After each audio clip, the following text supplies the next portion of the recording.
ॐ अज्ञानतिमिरान्धस्य ज्ञानाञ्जनशलाकया सत्सुरुन्मिलितं येन तस्मै श्रीगुरुवे नमः। नमो विष्णुपादाय कृष्णप्रेष्ठाय भूतले श्रीमदे भक्तिवेदान्त स्वामीति नामिने। नमस्ते सारस्वती देवे गौरवाणी प्रचारिणे निर्विशेषशून्यवादी भाषा ततेशतारिणे। जय श्री कृष्ण चैतन्य प्रभु नित्यानंद श्री अद्वैत गदाधर श्रीवासदि गौर भक्त वृंद। हरे कृष्णा कृष्ण कृष्ण हरे हरे, हरे राम राम राम हरे हरे। हरे कृष्णा. பக்தர் எல்லாருக்கும் இனிமையான மாலை வணக்கம். தினம் ஒரு கீதை. எளிமையாக பகவத்கீதை எவ்வாறு புரிந்து கொள்வது, எளிதாக எவ்வாறு பயிற்சி பண்றது, சில பிரபுபாடைய வழிகாட்டுதல்ல மிக அற்புதமான விளக்கங்கள். ரொம்ப அழகா பிரபுபார் விளக்கம் எழுதியிருக்கார். இன்னைக்கு பகவத்கீதை உண்மை உருவில் நாம படிக்கிற ஸ்லோகம் 7 மற்றும் 8. அஸ்மாகம் து விசிஷ்டாயே தன்னி தாந்தியோதாதிஜோத்தமஹ நாயகா மம சைன்யஸ்ய தம்யார்த்தம் தான் பிரவீமிதே.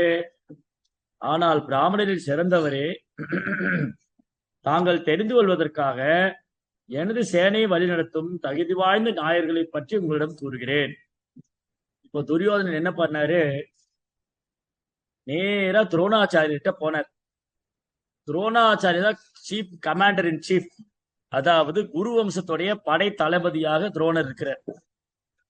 அப்ப துரோணர் முன்னாடி போய் முதல்ல துரியோதனன் என்ன பண்ணாரு, எதிரணியுடைய மதிப்பை சொன்னார். எதிரணியில யாரெல்லாம் இருக்கிறாங்க, சிறந்த மகாரதர்கள், எவ்வளவு ஆகச்சிறந்த வீரர்களா இருக்காங்க அப்படின்னு சொல்லிட்டு, அப்புறம் மறைமுகமா துரோணரை ஒரு குற்றம் சாட்டிட்டு, இந்த மாதிரி உங்க சிஸ்டர் பாருங்க திருஷ்டத்தும்ன, நீங்க தான் வித்த கத்து கொடுத்தீங்க, எதிரணியில் எப்படி நிக்கிறார் பாருங்க நமக்கு எதிரா, இப்படிலாம் வந்து எள்ளி நகையாடி துரியோதனன் துரோணரை எள்ளி நகையாடி விட்டு பாண்டவரனுடைய பலத்தை சொல்லிட்டு, இப்போ இந்த துரியோதனன் என்ன பண்றாரு, தன்னுடைய குருவை உற்சாகப்படுத்தக்கூடிய வகையிலையும் தானும் வந்து அந்த தைரியத்தை கைவிட்டக்கூடாது, நாம ஜெயிப்போங்கிற ஒரு மமதையிலையும் இப்ப என்ன பண்றாரு, தன்னுடைய படை பலத்தை பத்தி சொல்றாரு. இதுக்கு முன்னாடி உள்ள ஸ்லோகத்துல துரியோதனன் பாண்டவருடைய படை பலத்தை மெஷர் பண்ணாரு. துரியோதனன் என்ன பண்ணாரு, இதுக்கு முன்னாடி உள்ள ஸ்லோகத்துல பாண்டவருடைய படை பலத்தை வந்து அளவிட்டார். யாரெல்லாம் இருக்காங்க, அவருடைய பலம் என்ன.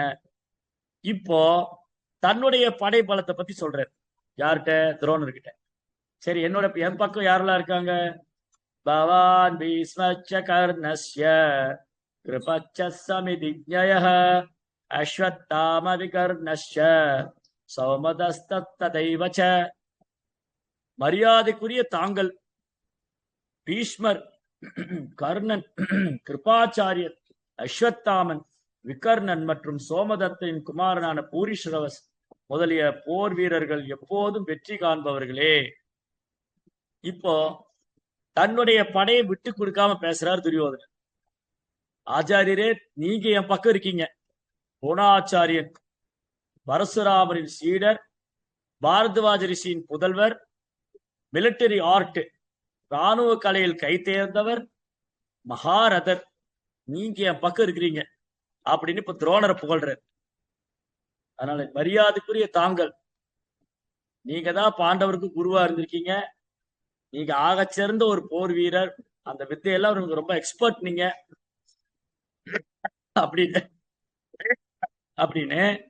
நீங்க என் பக்கம் இருக்கீங்க. இது 10வது குறையா, பிதாமகன் பீஷ்மர். பீஷ்ம பிதாமகர் சாதாரண ஒரு நபர் அல்ல. அவர் வந்து பரசுராமருக்கு நிகராக யுத்தம் செய்தவர். பரசுராமர் யாரு, பகவானுடைய அவதாரம். பரசுராமுடைய அவதாரம், பரசுராமர் பகவானுடைய அவதாரம். என்னது அது, சத்ரிய ருதிரமயி ஜகதபகத பாபம் ஸ்டபயசி பயசி சமித பவதாபம் கேசவதுதா பிருகுபதி ரூபா ஜெய ஜெகதீஷ் ஹரே. 21 தலைமுறை சத்திரிய வம்சத்தையே தும்சம் பண்ணார் பரசுராமர். அப்பேற்பட்ட ஒரு மகா முனி, ஆகச்சிறந்த ஒரு அவதாரம் பரசுராமர். அவருடைய சீடர் தான் பீஷ்மர், பிதாமகன் பீஷ்மர். அவருடைய மகிமைகள், அவருடைய வீரதீர பராக்கிரமங்கள், தர்மமே உருவானவர் பீஷ்மர். வாழ்நாள் முழுதும் பிரம்மச்சரியம் விரதம் பூண்டிருக்கிறவரு. ஒரு நாள் தன் தாயான சத்தியவதிக்கு வாக்கு கொடுத்தாரு. அன்று முதல் இன்று வரை அதை பின்பற்றி கொண்டிருக்கிறார் பிதாமகன் பீஷ்மர். அவருக்கு பேர் தேவபிரதன். தேவபிரதன் சந்தனு மகாராஜாவுக்கும் கங்கைக்கும் குழந்தையா வந்தாரு. கங்கா புத்திரன். கங்கா புத்திரன் பிதாமகன் பீஷ்மர். ஏன் பீஷ்மர்னு பேர் வந்தது? ஒரு நாள் சந்தனு மகாராஜ் அப்படி காட்டுல வேட்டையாட போனார். அப்ப கங்கை கரை ஓரமா ஒரு அழகான பொண்ணை பாக்குறாரு. அப்படி தாமரை போல கண்கள், தங்கத்தை உருக்கி காய்ச்சிய பொன்னிறம், அப்படி ஒரு அழகு, தங்க பதுமை. ஓ பெண்ணே, நீ யார்? இந்த கானகத்தில் நீ என்ன செய்து கொண்டிருக்கிறாய்? நானே இந்த உலகத்தின் சக்கரவர்த்தி. ஐ ஆம் த கிரேட் எம்பரர் சந்தனு. நான் தான் அந்த உலகத்துடைய சக்கரவர்த்தி சந்தனு மகாராஜ். நீ என்னை திருமணம் செய்து கொள்கிறாயா? அந்த பொண்ணு சொன்னா, என் பேரு கங்கா தேவி, நான் கங்கா. ஓ, தாராளமா பண்ணிக்கலாமே. ஆனா ஒரு கண்டிஷன். என்ன கண்டிஷன்? நான் என்ன செய்தாலும் நீங்க கேள்வி கேட்க கூடாது. நான் என்ன செஞ்சாலும் கேள்வி கேட்க கூடாது. கங்கையின் அழகுல மயங்கின சந்தனு அப்படியே ஆகட்டும். ஓ அழகு பதுமையே, நீ என் மனதை கவர்ந்தவள், எனக்கு இனிமையானவள். நீ என்ன சொன்னாலும் நான் நீ என்ன செஞ்சாலும் ஒண்ணும் கேட்க மாட்டேன். நீ என்ன கல்யாணம் பண்ணிக்கிட்டா போதும். சரி, கல்யாணம் நடந்தது. சந்தனு மகாராஜுக்கும் கங்காவுக்கும் முதல் குழந்தை பிறந்ததே. குழந்தையை தூக்கி கங்கையில போட்டார். அஸ்தினாபுரத்தின் வாரிசு கிரேட் எம்பரர் சந்தனுடைய முதல் மூத்த மகன் என்னாச்சு? கங்கையில தூக்கி போட்டாங்க. அந்த குழந்தைய இறந்து விட்டது. இரண்டாம் குழந்தை பிறந்தது, கங்கையில தூக்கி போட்டாங்க. சந்தனு மகாராஜால் பொறுத்து கொள்ள முடியவில்லை. ஐயோ, இந்த பெண் என்ன இப்படி கொடூரமா நடந்து கொள்றாள்? அஸ்தினாபுரத்தின் வாரிசை கங்கையில் தூக்கி வீசி விட்டாலே. 5, 6, 7 குழந்தை வரைக்கும், வாய் வரைக்கும் வந்தது. கேட்க முடியல. கேட்டா கங்கா விட்டுட்டு போயிடுவான். ஏதாவது கேள்வி கேட்டா கங்கா விட்டுட்டு போயிட்டா என்ன பண்ற? கடைசியில 8வது குழந்தை பிறந்தது. சந்தனு மகாராஜனால் பொறுத்துக்க முடியல. ஏ கங்கா, நீ என்ன தாய்தானா? உனக்கு பிள்ளை பாசம் கிடையாதா? ஏன் இந்த மாதிரி செய்கிறாய்? தயவு செய்து நிப்பாட்டுங்க. ஓ கங்கா சொன்னாங்க, ஓ சந்தனு மகாராஜா, நான் என்ன பண்ணாலும் கேட்க மாட்டேன்னு நீ இப்ப கேள்வி கேட்ட, நான் போறேன் அப்படின்னு சந்தனு மகாராஜா விட்டுட்டு அந்த குழந்தைய அழைச்சிட்டு அந்த பொண்ணு தேவலோகத்துக்கு போயிட்டாங்க. கங்கா அப்படி தேவலோகத்துல போய் அந்த குழந்தைக்கெல்லாம் பயிற்சி கொடுத்து அந்த குழந்தை ஒரு ஆகச்சிறந்த ஒரு மகாரதனா. ஒரு நாள் சந்தனு மகாராஜ் காட்டுல வேட்டையாட வர்றாரு. அந்த கங்கை கரையில ஒரு இளம் வாலிபன், மகா பாகம், பறந்து விரிந்த தோள்கள், சூரியனை போல பிரகாசம், தாமரை போல கண்கள், அப்படி ஆஜானு பாகனா நிக்கிறார் கங்கை கரையில். ஓ வாலிபனே, நீ யாரப்பா? இந்த கானகத்தில் நீ என்ன செய்து கொண்டிருக்கிறாய்? தோற்றத்தில் நீ மகா புருஷனை போல் இருக்கிறாய். ஒரு பெரும் ஆகச்சிறந்த சத்திரிய வம்சம். எந்த வம்சத்தை சார்ந்தவன்? உன்னுடைய தந்தை யார்? அப்ப தேவவர்தன் நமஸ்காரம் செய்யறார். கங்காதேவி வந்தா, பிரபு அவர் நம்ம குழந்தைதான். தேவவர்தன் உங்க குழந்தைதான். நான் உங்ககிட்ட திரும்ப கொடுக்கதான் கூட்டிட்டு வந்திருக்கேன். இந்த குழந்தைய நீங்க வச்சுக்கோங்க அப்படின்னு கங்கா தேவவர்தனை சந்தனத்தை ஒப்படைச்சிட்டு போயிட்டு, இப்போ அந்த தேவவர்தன் தந்தைக்கு உற்ற தமையனாக அங்கு சேவை செய்து கொண்டிருக்கிறார். மீண்டும் ஒரு நாள் சந்தனு மகாராஜ் காட்டுக்கு போனாரு. அந்த காடு முழுவதும் அரோமா, சென்ட் ஸ்மெல்லு, அப்படி நறு மனம் கமழ். சந்தனு மகாராஜ் சர்ச் பண்றாரு, இந்த ஸ்மெல் எங்கிருந்து வருது, எங்கிருந்து வருது, எங்கிருந்து வருது. பார்த்தா ஒரு படகுல ஒரு மஷ்யகாந்தான்னு ஒரு பொண்ணு, சத்தியவதி, அவ உடல்ல இருந்தா அந்த நறுமணம் அந்த ஃபாரஸ்டுக்குள்ள. மஷ்யகாந்தா என்று சொல்லக்கூடிய அந்த சத்தியவதியுடைய உடல்ல இருந்து நறுமணம் அந்த ஃபாரஸ்ட் எல்லாம் அப்படி மனம் கமழுது. ஓ பெண்ணே, நீ யார்? எப்படி இப்போ ஒரு அற்புதம் உன் சரீரத்தில் நறுமணம் கமழ்கிறதே, நீ என்னை திருமணம் செய்து கொள்கிறாயா? அந்த பொண்ணு சொன்னா, ஐயா, நான் ஒரு மீன் குலத்தை சார்ந்தவர். நாங்கள் ஏதாவது கேட்கணும் எங்க அப்பா கிட்ட வந்து கேளுங்க.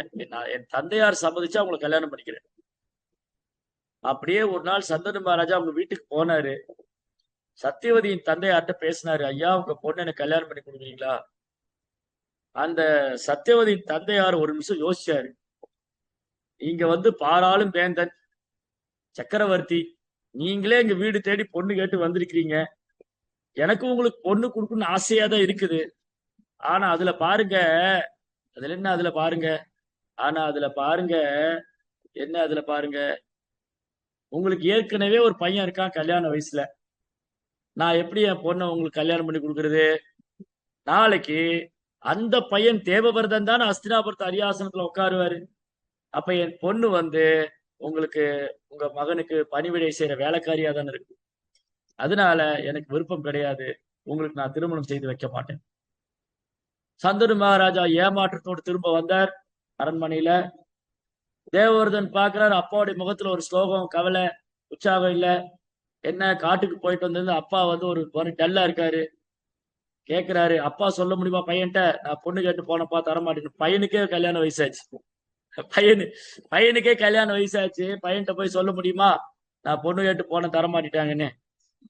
அப்புறம் மந்திரியார்ட்ட கேட்கிறாரு, மந்திரியார்களே, அமைச்சர்களே, தந்தையாருக்கு என்ன ஆச்சு, ஏன் சோகம், காட்டில் என்ன நடந்தது? அமைச்சர்கள் சொல்றாரு, ஓ தேவவரதா, ஓ ராஜகுமாரா, இளவரசே, உங்க தந்தையார் வந்து சத்தியவதியை கல்யாணம் பண்றது அவங்க அப்பா கிட்ட கேட்டாரு, அவர் சம்மதிக்கல, ரிஜெக்ட் பண்ணிட்டாரு. ஓ இவ்வளவுதானா, சரி வாங்க. தேவவர்தன் ஒரு ரதம் எடுத்துக்கிட்டாரு. பிராமணர்கள், அமைச்சர்கள், மந்திரிகள், சேனாதிபதியில கூப்பிட்டு காட்டுக்கு போறாரு. போய் நேரா சத்தியவதி வீட்டுக்கு போனாரு. அப்பாவுக்காக பொண்ணு கேட்கிறாரு. சரித்திரத்திலேயே, உலக சரித்திரத்திலேயே வந்து அப்பாவுக்காக பொண்ணு கேட்ட பையன் இவராதான் இருக்கு.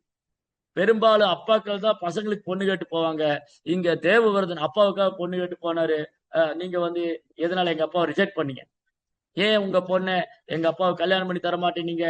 அப்போ சத்தியவதியோட அப்பா சொல்றாரு, ஓ தேவவர்தா, நீதான் காரணம். நாளைக்கு வந்து என்னுடைய மனைவி, என் மகள் உன் தந்தையாரை கல்யாணம் பண்ணாலும் அவருக்கு பிறக்கிற குழந்தை உனக்கு சேவகனாக தான் இருக்கணும். நீதான் அஸ்தினாபுரத்து அரியாசனத்துல உட்காரு. அப்போ தேவவர்தன் வாக்கு கொடுக்கிறாரு, நான் வந்து பிராமணர் சாட்சியா சொல்றேன், இங்க இருக்கிறவங்க எல்லா சாட்சியும் சொல்றேன், எனக்கு அஸ்தினாபுர அரியாசனம் வேண்டாம். நான் வந்து அஸ்தினாபுரத்து அரியாசனத்துல சக்கரவர்த்தியா உட்கார மாட்டேன். இப்ப வந்து உங்க பொண்ண எங்க அப்பாவுக்கு கல்யாணம் பண்ணி கொடுங்க. அவங்க பொண்ணு வயிற்றுல வர பையனு சக்கரவர்த்தியா இருக்கு. மீண்டும் அந்த தந்தை யோசிக்கிறாரு, இன்னும் என்ன யோசனை? தேவவர்தன் கேட்கிறாரு, ஓ சார், நீங்க என்ன யோசிக்கிறீங்க? நீங்க இல்ல தேவவர்தரே, இப்ப நீங்க சொல்லிட்டீங்க கல்யாணம் பண்ணிக்க, நீங்க வந்து அஸ்தினாபுரம் அரியாசனம் வேண்டாம்னு சொல்லிட்டீங்க. ஓகே, வெரி குட், நல்ல விஷயம்தான். என் பொண்ணு உங்க அப்பா கல்யாணம் பண்ணி கொடுத்துடலாம். நாளைக்கு நீங்க கல்யாணம் பண்ணா உங்க பையன் தான் அஸ்தினாபுரத்து அரியாசனத்துல உட்காருவாரு. என் பொண்ணுடைய சந்ததிகள் கிடைக்காது. என் பொண்ணுடைய சந்ததிகளுக்கு அந்த வாய்ப்பு கிடைக்காது.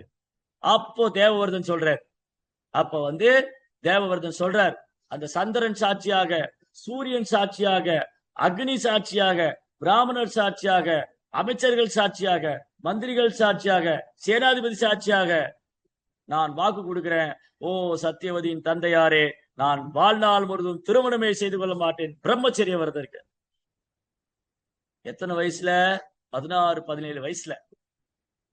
அந்த இளம் பருவத்துல தேவவர்தன் வந்து வாக்கு கொடுக்கிறாரு, நான் பிரம்மச்சரியா இருப்பேன், இது வாழ்நாள் முழுவதும் கடைபிடிக்கிறேன். இந்த வார்த்தை, இந்த ஒரு சொல், ஒரு வார்த்தை இந்த தேவவர்தன் மீற மாட்டான் அப்படின்னு சொல்ல, ஆகாசிலிருந்து தேவர்கள் இந்திரா, சந்திரா, வருணா, அக்னி, வாயு, பிரம்மதேவ், மகாதேவ் எல்லாரும் வந்து அந்த தேவவர்தன் மேல பூக்களை அப்படி மழையா பொழிறாங்க. பீஷ்மா, பீஷ்மா, பீஷ்மா.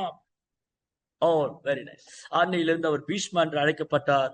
பீஷ்மா என்றால் உறுதியான கடுமையான தவம் பூண்டவர், வாழ்நாள் முழுதும் பிரம்மச்சரியர். அதனால இந்த பீஷ்ம பிதாமகர் அவர் வந்து வாழ்நாள்ல முழுவதும் பிரம்மச்சரிய விரதற்கு தவம் போட்டிருக்கார். இப்ப ஏங்க வந்து துரியோதன் பீஷ்மரை சொல்றாருன்னா, பீஷ்மாவை கொடுத்த வாக்கு என்னைக்கும் மீறினதே இல்லை. அதே மாதிரி யுத்தத்துல அவர் ஜெயிச்சவங்க யாரும் கிடையாது. பீஷ்மாவை ஒரு முறை பரசுராமருக்கும் பீஷ்மனுக்கும் யுத்தம் வந்துடுது. என்ன ஆச்சு? ஒரு நாள் இந்த பீஷ்மா போய் என்ன பண்ணாரு? விசித்திர வீரியனுக்காக 3 பொண்ணுகளை கடத்தி வர. சத்தியவதியுடைய பையன் வந்து, சத்தியவதிக்கு 2 பசங்க இருந்தாங்க. சந்தனு மகாராஜாவுக்கும் சத்தியவதிக்கும் 2 குழந்தை பிறந்தது. ஒண்ணு வந்து சித்ராங்கதா, இன்னொன்னு விசித்திர வீரியா. இந்த சித்ராங்கதா என்ன ஆவார்னா, ஒரு நாள் இறந்து போயிடுவார் ஒரு யுத்தத்துல. இப்ப விசித்திர வீரியன் மட்டும்தான் இருக்காரு. இந்த விசித்திர வீரியனுக்கு கல்யாணம் பண்றதுக்காக பீஷ்மா போய் 3 பொண்ணுகளை கடத்தின்னு வருவார். அம்பா, அம்பிகா, அம்பாலிகா 3 பொண்ணை கடத்தின்னு வர்றாரு. அம்பா சொல்றா பீஷ்மாட்ட, பீஷ்மா பிதாமகா என்னை விட்டுருங்க, நான் ஏற்கனவே சால்வனை காதல் பண்ணிட்டு இருக்கேன், என்னை விட்டுருங்க, நான் வரமாட்டேன். பீஷ்மா என்ன பண்றாரு? 3 பொண்ணில தூக்கி ரதத்துல போட்டு காற்றை விட வேகமா யாராலும் பீஷ்மாவை தடுத்து நிறுத்த முடியாது. சோ இங்க வந்த உடனே அம்பா சொல்றா விசித்திர வீரன்ட்ட, நான் வந்து சாம்பனை காதல் பண்ணிட்டு இருக்கேன், என்னை விட்டுருங்க. ஓ விசித்திர வீரன் சொன்னாரு, ஓ பெண்ணே, நீ ஏற்கனவே ஒரு ஆண்மகனை மனதில் நினைத்து கொண்டிருக்கிறாய், நான் உன்னை கல்யாணம் பண்ண மாட்டேன், நீ போலாம். அதனால விசித்திர வீரியன் அம்பாவையும் அம்பிகாவையும் அம்பாலிகாவையும் கல்யாணம் பண்ணிட்டான். அம்பாவை துரத்தி விட்டுறான், நீ வேண்டாம் எனக்கு, ஏன்னா நீ ஏற்கனவே ஒரு ஆண்மகனை உன் மனதில் நினைத்து கொண்டிருக்கிறாய். இப்ப அம்பா என்ன பண்ணா? நேரா சால்வன்ட்ட வந்தா. சால்வன் சொன்னா, நான் உன்னை கல்யாணம் பண்ணிக்க மாட்டேன், பீஷ்மா உன்னை தூக்கின்னு போயிட்டேன். சோ பீஷ்மா உன்னை தூக்கின்னு போனதுனால நான் உன்னை கல்யாணம் பண்ண மாட்டேன். அந்த பக்கம் போனா சால்வன் கல்யாணம் பண்ண மாட்டேன்ட்டா, இந்த பக்கம் போனா விசித்திர வீரன் கல்யாணம் பண்ண மாட்டேன்ட்டா. நேரா அம்பா பீஷ்மாட்ட வந்தா, ஓ பீஷ்மா, நீதான் என்ன தூக்கின்னு போன, நீதானே கல்யாணம் பண்ணும். பீஷ்மா சொன்னாரு, நான் பிரம்மச்சரிய விரதம் போட்டு நான் கல்யாணம் பண்ண மாட்டேன். உடனே அம்பா என்ன பண்ணா? நேரா பீஷ்மாவுடைய குருகிட்ட போனார் பரசுராமர். ஓ பரசுராமரே, உங்க சீடர் செய்த தர்மமா? என்ன கடத்தின்னு போனாரு, காதல் பண்ணவனும் கல்யாணம் பண்ண மாட்டேன்ட்டான், கல்யாணத்துல போனவனும் கல்யாணம் பண்ண மாட்டேன்ட்டான். இதுக்கு காரணம் பீஷ்மா தான், நீங்க சொல்லுங்க, பீஷ்மாவை கல்யாணம் பண்ண சொல்லுங்க. பரசுராமர் வர்றாரு, பீஷ்மா இது என்ன வேலை, மரியாதை அம்பாவை கல்யாணம் பண்ணு. பீஷ்மர் சொன்னார், குரு மகாராஜ், நான் வந்து சத்தியவதிக்கு வாக்கு கொடுத்திருக்கேன், நான் பிரம்மச்சரிய விரதம் இருப்பேன்னு, அதனால என்னால கல்யாணம் பண்ண முடியாது. பீஷ்மா, உனக்கு 2 வாய்ப்பு தான், ஒண்ணு அம்பாவை கல்யாணம் பண்ணணும், இல்ல என்கிட்ட நீ சண்டை போடணும். பீஷ்மா சொன்னாரு, நான் வந்து கொடுத்த வாக்குறுதியை மீறதை விட உங்க கையால இறந்து போறதே பெரிய பாக்கியம். நான் வந்து சத்தியவதிக்கு வாக்கு கொடுத்திருக்கேன், நான் பிரம்மச்சரிய விரதம் இருக்கேன்னு, என்னால் அம்பாவை கல்யாணம் பண்ண முடியாது. குரு மகாராஜ், உங்க கையால இறக்குறத மேல் நான் உங்க கூட சண்டை போடுறேன். இப்படி பரசுராமருக்கும் பீஷ்மருக்கும் கடுமையான யுத்தம் நடக்கும், பெரும் யுத்தம் நடக்கும். பரசுராமர் கொடூரமான அஸ்திரங்களால் பீஷ்மரை தாக்குறாரு, பீஷ்மர் தாங்கி நிக்கிறாரு, பரசுராமருக்கு நிகர யுத்தம் பண்றாரு. ரிஷிகள்லாம் ஆகாசத்துல வந்து, கஷ்யபர், கர்தமர், இவங்கெல்லாம் ஆகாசத்துல வந்து பரசுராமரே, ஜமதாகினி, அப்புறம் வந்து எல்லா முனிவர்கள்லாம் சொல்றாங்க, பரசுராமா இது என்ன, நீங்க ஒரு பிராமணர், ஏற்கனவே 21 தலைமுறை சத்திரி வம்சத்தையே இல்லைன்னு ஆக்கியாச்சு, போதுமான அளவுக்கு அவங்க பாடம் கொடுத்தாச்சு, இது ஒரு சாதாரண விஷயம், இதுக்கு போய் அவரோட சண்டை போடுறீங்க. உங்க சீடர் தானே பீஷ்மர், அவர் என்ன வாக்குறுதியை காப்பாத்தணுங்கிறாரு, விட்டுருங்க அவரை, ஏன் இந்த சண்டை, இது தேவையில்லை, நீங்க காட்டுல போய் தவம் பண்ணுங்க. பரசுராமன் அப்படி ஆகட்டும் சொல்லி அந்த யுத்தத்துல பின்வாங்கிட்டேன். அதனால இங்க நல்லா தெரியும், துரியோதனனுக்கு பீஷ்மரை யாராலும் யுத்தத்துல தோல்பிக்க முடியாது, ஒரு பரசுராமன் நிகரா யுத்தம் பண்றார். அது மட்டும் இல்ல, இந்த பீஷ்ம பிதாமகர் இது வரைக்கும் அவர் ஒரு கேள்வி கேட்டதில்லை திருதராஷ்டிரரை. ஏன்னா அன்னைக்கு முடிவு செஞ்சிருந்தாரு, சத்தியவதி கிட்ட சொல்லியிருக்காரு, இந்த அஸ்தினாபுரத்து அரியாசனத்துல சத்தியவதியோட வம்சத்துல யார் வந்து நாடை ஆள்றாங்களோ அவருக்கு நான் பாதுகாப்பா இருப்பேன், அஸ்தினாபுரத்து அரியாசனத்தை அமரக்கூடியவங்களுக்கு நான் பாதுகாப்பா இருப்பேன், என்னை மீறிதான் அஸ்தினாபுரத்துக்குள்ள நுழைய முடியும். அன்று முதல் இன்று வரை அதை பிதாமகர் பின்பற்றி வருகிறார். அதனால பிதாமகரிடம் வெற்றி. அதனால ஓ துரோணாச்சாரியரே, நீங்க என் பக்கம் இருக்கீங்க, பிதாமகர் என் பக்கம் இருக்காரு, எனக்கு என்ன பிரச்சனை. சோ மீதி உள்ளவங்களை கர்ணா, கிருபாச்சாரியா, அஸ்வத்தாமா இவங்களெல்லாம் நாளைக்கு ஒரு சத் சங்கத்துல பார்க்கலாம். சோ பிதாமகர் பீஷ்மர் அவர் தன் பக்கம் இருக்கிறதுனால தனக்கு வெற்றி உறுதியா இருக்குங்கிறத துரியோதனன் நம்புற. ஹரே கிருஷ்ணா. ஜெய் ஸ்ரீல பிரபுபாதிக்கு.